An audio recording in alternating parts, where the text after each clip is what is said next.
Assalamualaikum warahmatullahi wabarakatuh. Saya Fardan Naziran dengan NIM 2310500101, mahasiswa Prodi Ilmu Hadis UIN Sunan Kalijaga. Di sini saya akan menjelaskan dan memberikan tutorial cara menggunakan software Hadissoft. Pertama-tama kita masuk ke aplikasi Hadissoft-nya. Oke. Nah, kita besarkan dulu. Baik. Nah, di sini saya akan menjelaskan beberapa elemen yang terkandung di dalam software Hadissoft ini.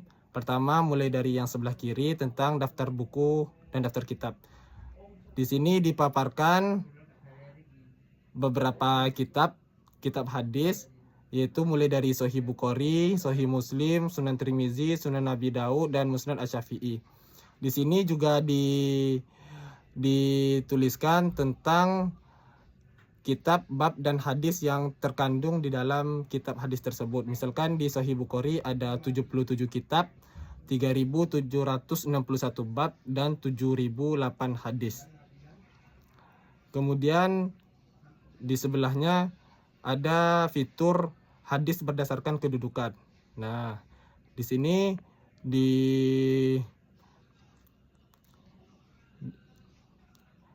disediakan terkait pembagian hadis berdasarkan kedudukan atau kualitasnya. Ada hadis Al-Quran, ada ilmu hadis, ada hadis qudsi, hadis mutawatir, marfu, mauquf, dan sampai hadis muallaq. Kemudian selanjutnya di sampingnya ada fitur hadis berdasarkan tema. Dan kalau kita ingin mencari hadis-hadis tematik, maka kita bisa memakai fitur ini, yaitu hadis tentang iman, ilmu, umat terdahulu, perjalanan hidup, Al-Quran, sampai hadis tentang jihad, tema-tema jihad. Kemudian selanjutnya ada fitur bookmark, dimana kalau kita ingin menyimpan atau bookmark, maka di fitur ini. Seperti misalnya kita ingin menyimpan hadis tentang niat. Nah, maka kita klik simpan dan akan nanti muncul di sini. Dan di sampingnya, nah di sini ada daftar atau list kitab hadis yang akan kita cari hadis-hadis di dalam kitab tersebut. Kalau kita ingin mencari hadis, maka fitur ini wajib untuk kita setting dulu, apalagi kalau kita ingin membatasinya ke kitab hadis tertentu.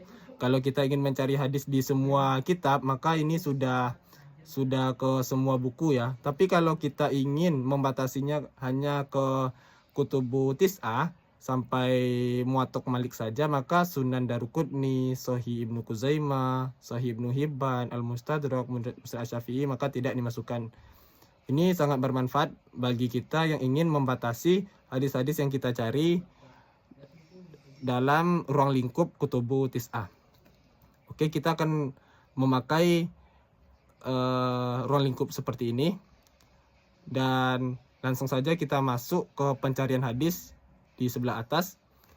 Dan perlu diketahui teman-teman bahwa untuk mencari hadis di dalam software Hadissoft ini bisa menggunakan bahasa Indonesia dan bisa menggunakan bahasa Arab.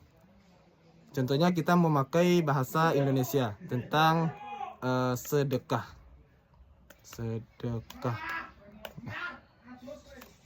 Nah, maka di sini akan muncul hadis-hadis yang ada kata sedekahnya, dan jumlahnya di Sahih Bukhari ada 104, dan nomor hadisnya ada di sini. Misalnya di Sahih Bukhari nomor 53. Ini Sahih Bukhari 61, ini daftar-daftar hadis yang ada sedekahnya di Sahih Bukhari.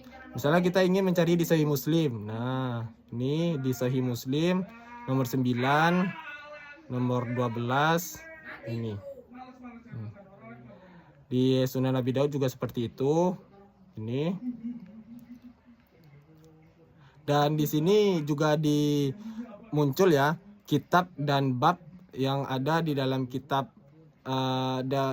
hadis yang kita cari. seperti yang di Sunan At-Tirmizi ini nomor 3483, ada di kitab doa dan di bab doa Nabi Shallallahu Alaihi Wasallam. Dan ini sangat lengkap ya teman-teman. Dan di bawah hadis ini ada dijelaskan penjelasan ulama terkait status hadis ini. Seperti di Sunan Tirmizi ini, Muhammad Nasiruddin Albani mengatakan bahwa hadis ini dhaif, atau Abu Thahir Zubair Alizai mengatakan bahwa hadis ini dhaif. Nah, referensinya ada di sini, ada di Maktabah Al-Ma'arif Ar-Riyadh. Di Sahih Bukhari juga bisa kita lihat. Nah, di sini ada ijma ulama yaitu sahih. Referensinya dari Fathul Bari. Kemudian untuk hadis ini bisa kita besarkan sesuai keinginan kita. Nih. Dan dalam hadis ini belum ada harokatnya, tetapi kita bisa memberikan harokat di dalam hadis-hadis ini. Contohnya caranya kita klik kanan, kemudian pencet harokat, tekan harokatnya, kemudian akan muncul secara otomatis harokat di dalam hadis tersebut. Kita akan memakai harokatnya. Dan hadis ini juga memakai ya kata-kata yang kontemporer. Misalkan kita mau memakai kata korupsi. Nah, korupsi apakah ada? Oh, ternyata ada. Di Sunan At-Tirmizi ada tentang korupsi. Tentang korupsi. Nah, nih. Lebih sedikit ya. Dan misalkan kalau kita ingin mencari hadis dengan menggunakan bahasa Arab. Nah, seperti ini. Saya setting dulu. Oke. Kita memakai kata sedekah.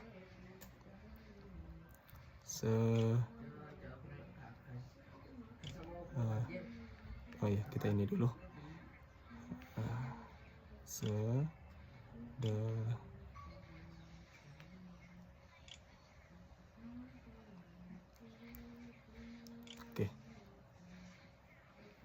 Oke, kita cari.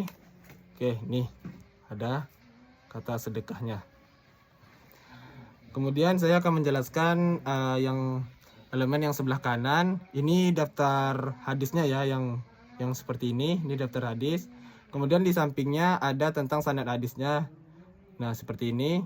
Sudah ada bagan-bagan sanadnya. Dan kita bisa mengecek profil perawinya dengan kita menekan seperti ini.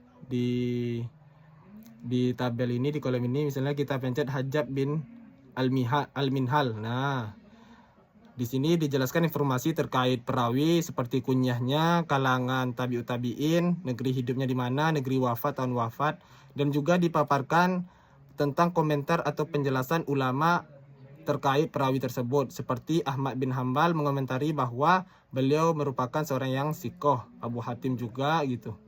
Dan jumlah hadisnya juga munculin ya di sini bahwa Hajjab bin Al-Minhal ini juga diriwayatkan oleh Bukhari sebanyak 60, Muslim ada 1, Tirmizi ada 6.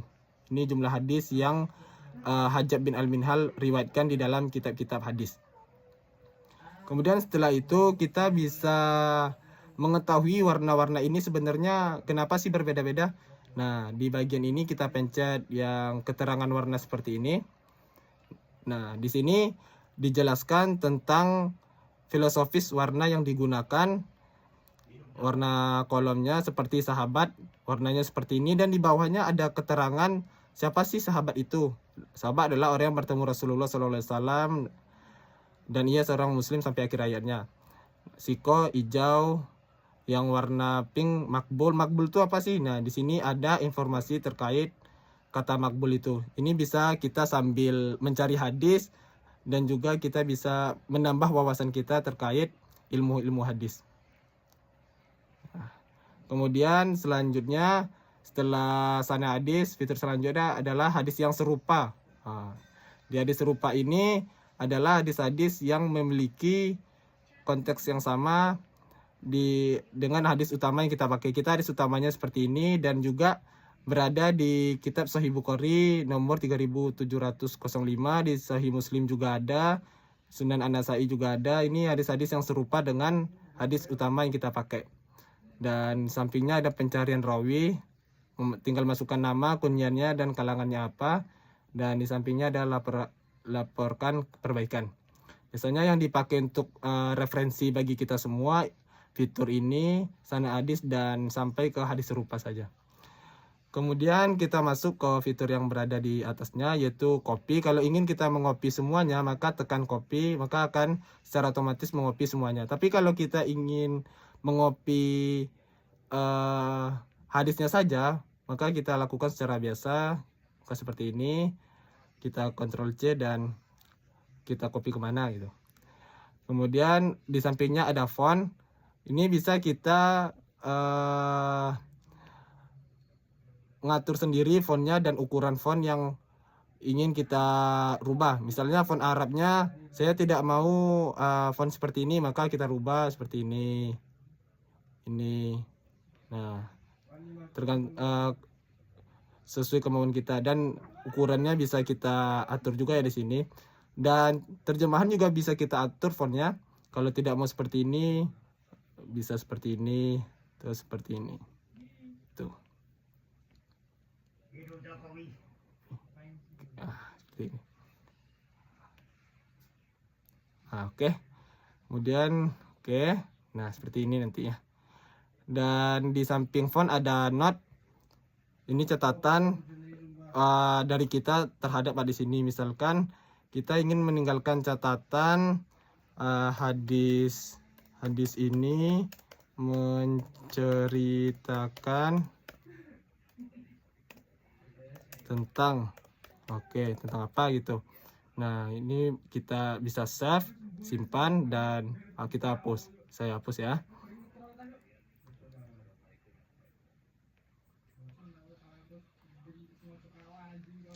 Nah, ini dihapus. Kemudian di sampingnya ada setelah itu ada bio. Nah, bio ini adalah biografi imam. Misalnya Imam Bukhari, Imam Muslim, pertemuan beliau, nasab beliau, ada lengkap di sini sembari kita belajar tentang imam-imam, biografi imam-imam hadis. Ini Ibnu Majah. Kemudian sampingnya ada BNR, ini backup restore. Kemudian di sampingnya ada info-info ini yang menambah wawasan kita terkait ilmu hadis. Di sini dipaparkan terkait istilah-istilah dalam ilmu hadis dan yang berkaitan dengan ilmu hadis itu sendiri. Misalnya definisi dalam ilmu mustalah hadis, menurut jalan periwayatannya, ditinjau kepada orang yang disadarkan. Nah, ini pembagian hadis menurut jalan periwayatannya sampai istilah dalam jarah takdil, penyesuaian nomor standar buku misalkan. Ini bisa kita gunakan sebagai bahan referensi untuk kita mengingat kembali yang sudah diajarkan kepada kita semua. Baik, mungkin itu saja yang bisa saya sampaikan. Kurang lebihnya saya mohon maaf. Assalamualaikum warahmatullahi wabarakatuh.